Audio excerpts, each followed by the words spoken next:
The announcement did not arrive with sirens or celebration. It arrived the way all important things in this universe did, quietly, almost reluctantly, slipping into the public space as if unsure it wanted to be seen. One line. Carefully balanced.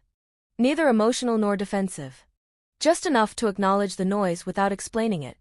A full investigation has been authorized. For a moment, the internet went still. Fans stared at the screen the way one stares at an elevator panel after pressing a button that never lights up. Had they imagined it? Was this another mirrored reflection, another delay that would correct itself once no one was looking? Screens refreshed. Translations appeared. The line stayed. Something had shifted.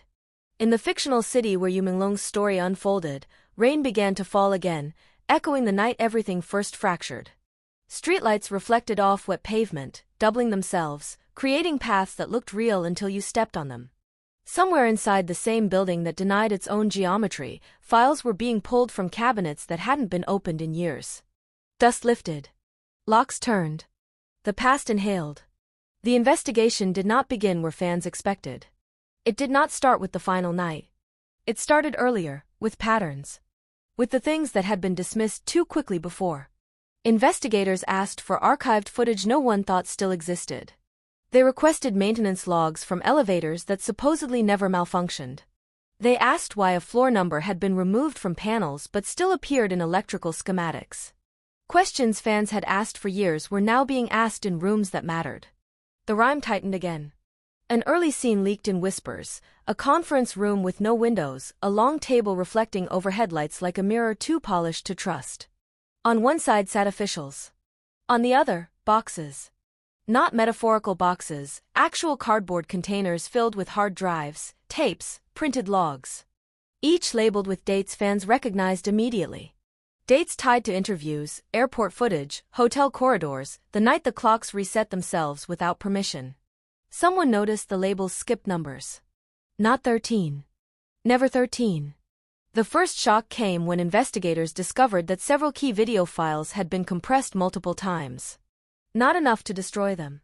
Just enough to soften edges, blur motion, introduce lag.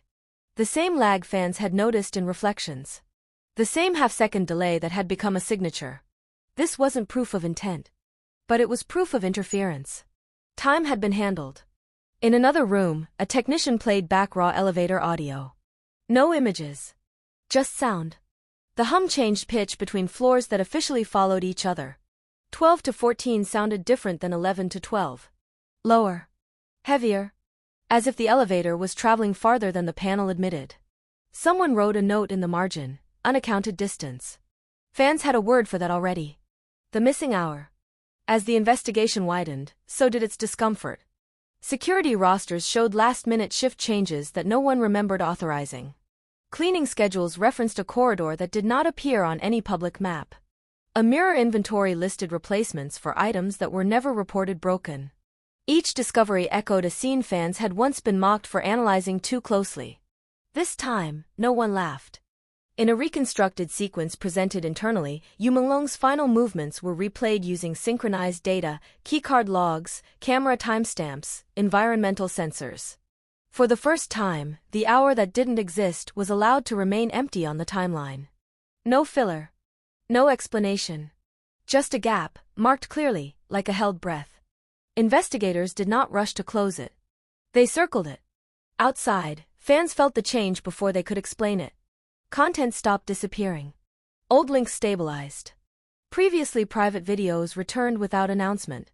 The erasure had paused. Silence, for once, had stepped back instead of forward. Then came the mirrors. An internal report questioned why reflective surfaces in certain buildings had been repositioned repeatedly over the years, often shortly before incidents that generated public confusion. The report did not accuse. It asked why reflections mattered so much to whoever controlled the spaces. A still frame from old footage was included, Yu Menglong passing a glass wall, his reflection misaligned by a fraction of a second. The same frame fans had slowed down years ago. Now it sat in an official folder, labeled Anomaly. The rhyme was undeniable.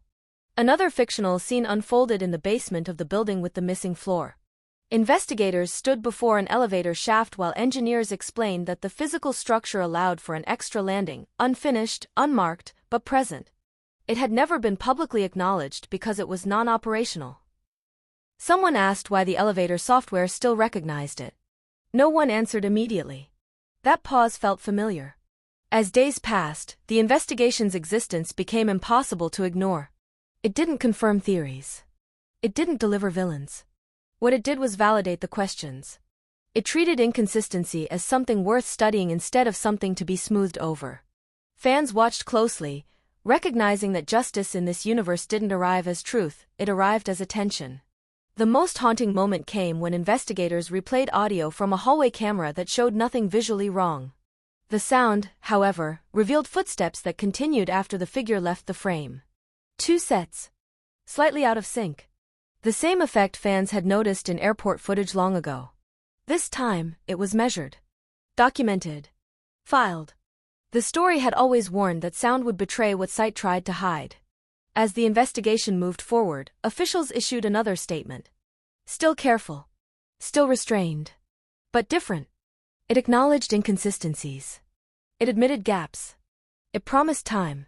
For fans, this was louder than any confession. It meant the door had been opened, even if only a crack.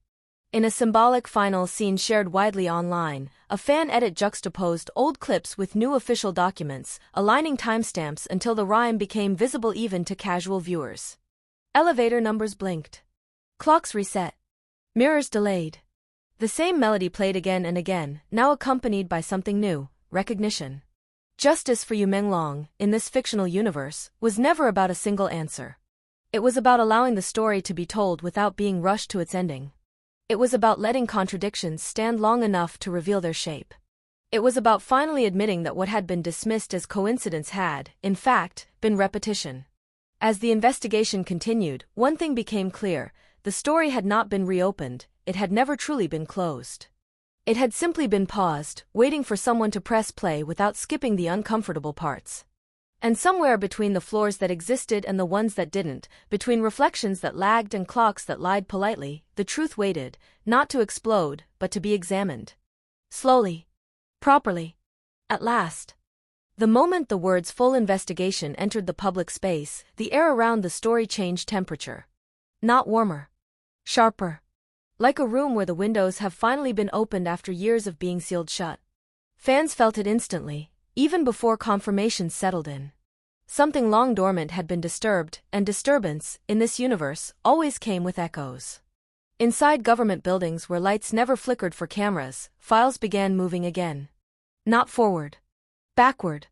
Investigators requested records from years before the final night, stretching the timeline until it resembled the long, uneven corridor fans had mapped so many times in their own theories. The past was no longer off-limits. It was being re-entered. One of the first scenes leaked quietly, an archive room with shelves labeled by dates rather than names. Yu Menglong's file was thicker than expected. Not because of scandal, but because of repetition. The same types of incidents appearing again and again under different headings. Equipment malfunction. Timestamp discrepancy. Unauthorized edit. Each incident had been resolved individually, signed off quickly, sealed neatly. Laid side by side, however, they formed a rhythm that felt uncomfortably familiar. An investigator reportedly paused at a security still taken years earlier. Yu Menglong stood near a reflective wall, his posture relaxed, his expression neutral. But the reflection showed tension. A shoulder raised slightly. A gaze angled elsewhere. The investigator circled the image, not accusing, just noting. Why did reflections keep telling a different version of the same moment? Elsewhere, technicians reopened digital vaults thought to be long dormant. Raw footage emerged, uncompressed, untouched, never meant for public eyes. When played at normal speed, nothing appeared wrong. But when slowed, the familiar delay returned. Frames repeated themselves. Motion stumbled. Time behaved like it was stepping around something rather than moving through it. The elevator appeared again, as it always did. Not dramatically. Casually. In maintenance logs that listed parts replaced far more often than usage would justify. In electrical diagrams showing an unexplained power draw between 2 consecutive floors. In an audio file where the hum dipped lower for exactly 8 seconds longer than it should have. 8 seconds. Fans remembered that number too. The investigation did not rush to conclusions. That alone unsettled people who had grown used to tidy endings. Instead, officials began asking the kinds of questions fans had been asking all along. Why were camera clocks allowed to drift out of sync in sensitive locations? Why were mirrors repositioned so frequently? Why did certain hallways generate more visual noise than others? The language was technical, but the implications were heavy. One particularly chilling moment came during a reconstruction exercise. Investigators attempted to recreate Yu Menglong's final confirmed movements using only verified data points. No assumptions. No filler. When they reached the missing hour, the simulation stalled. Systems could not interpolate. There wasn't enough data to guess. The hour refused to be smoothed over. For the first time, the gap was respected. Outside those rooms, fans noticed another shift. The tone of official messaging softened, not toward emotion, but toward humility. Phrases like under review and being examined replaced concluded and resolved. It was subtle, but it mattered. It meant the story was being treated as unfinished rather than inconvenient. A new fictional scene circulated online that night. A long hallway lit by emergency lights. Yu Menglong's footsteps echoed once, then twice, then continued after the frame showed no one there. The sound design was precise. Fans recognized the pattern immediately. Footsteps that didn't match visuals had appeared before, always dismissed as audio bleed. Now the same anomaly sat in the center of an official inquiry. The rhyme tightened again. Investigators reportedly questioned why certain witnesses had given statements summarized rather than recorded verbatim. Why key moments were paraphrased instead of preserved. Why clarity had been replaced with convenience. These weren't accusations. They were structural questions. And structural questions are dangerous because they don't need villains to expose failure. One internal memo, fictional but widely discussed, contained a single sentence underlined twice: inconsistencies were managed, not examined. Fans quoted it endlessly, not as proof, but as validation. Someone, somewhere, was finally speaking the same language they had been speaking for years. The mirrors returned once more in an unexpected way. During a site visit, investigators noticed that a reflective panel in a lobby had been replaced with non-reflective glass shortly after Yu Menglong's last recorded appearance there. The change had been logged as cosmetic. Yet older footage showed the mirror clearly. Someone asked why. The answer was unsatisfying. Which, in this universe, was progress. Justice, at this stage, felt less like a destination and more like a process unfolding in slow motion. No revelations. No dramatic turns. Just careful attention being paid where there had once been haste. Fans watched with the patience of people who had learned that rushing only benefits silence. In the closing image of this continuation, a government building stands at night, its windows glowing unevenly. Inside one window, a screen shows a paused frame, Yu Menglong mid-step, caught between motion and stillness. The frame does not move. No one presses play. Instead, another file opens beside it. And then another. The story, for the first time, is allowed to breathe. The investigation has only begun. And in this universe, beginnings are the most dangerous moments of all.